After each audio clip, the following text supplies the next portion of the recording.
Corah and Robertson-Sylvestor, welcome to Profile. Hi there. Thank you for having me, Archibald. No problem. It's a pleasure to be here. And it's our pleasure to have you here, considering this absolutely immaculate resume that you have. And I want to share a little bit of it with our viewers. Currently serving, and not for the first time, as president of the Shipping Association of Jamaica, having been elected during its 85th annual general meeting, and a trailblazer in that sense as well, because you're only the second woman to hold that post in the association's long history. It's 85 years old this year. Instrumental in shaping policy and promoting growth within Jamaica's maritime sector, and also a pioneer, as I said. And, you know, your professional development, beginning at Kirkline, quickly rising to line manager, sales and marketing manager, then becoming the head of CEO of Seaboard Freight and Shipping Jamaica Limited. And we will also be talking about some of that, as well as the advocacy. You know, when you listen to this resume, it has to be called out at a lot of different kind of events. What do you think? Is that me? But yes, it is me, because the things sound familiar. And I can't believe that in a short space of time, all of that has happened. And it's nice.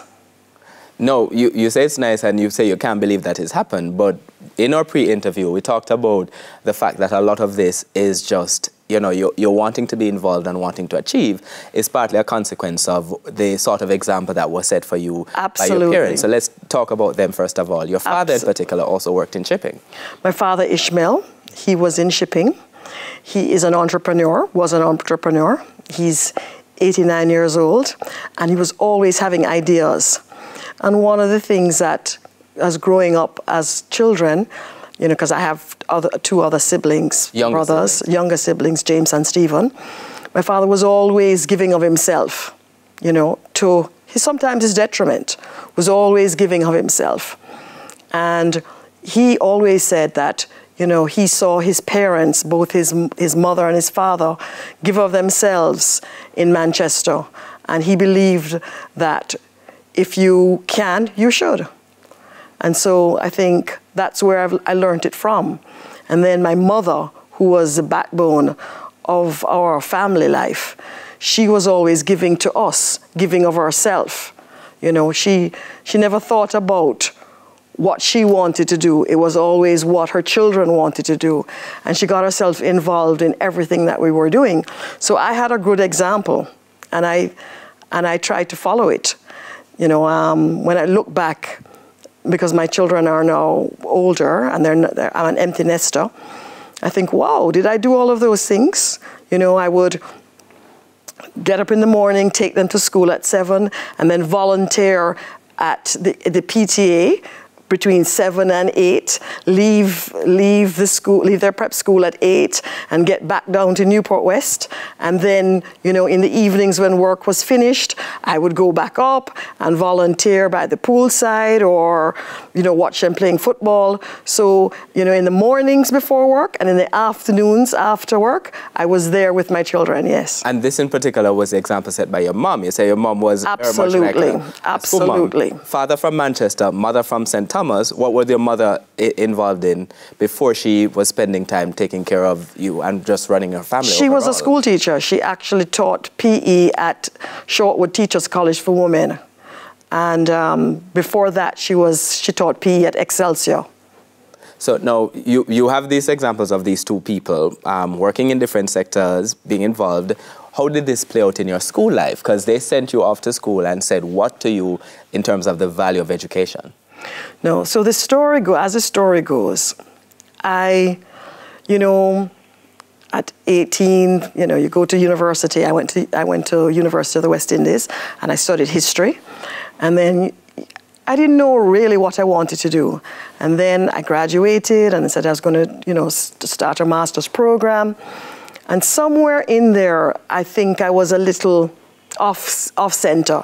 And my father said, well, why don't you get a job and then, you know, regroup and see what you wanted to do? He said work first. He said, yes. He said, after I graduated, before I did the master's, he says, why don't you work and see if you liked it?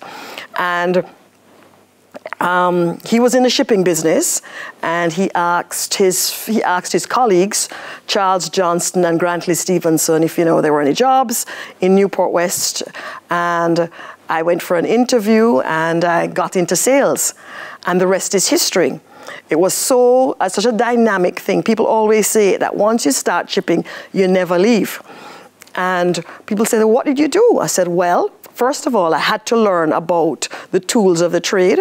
What was a 20-foot container? What was a 40-foot container? This was at Kirk. This was at a place called Jamaica Freight and Shipping. Yes. And they were agents for a number of shipping lines, and one of them being Kirk Line.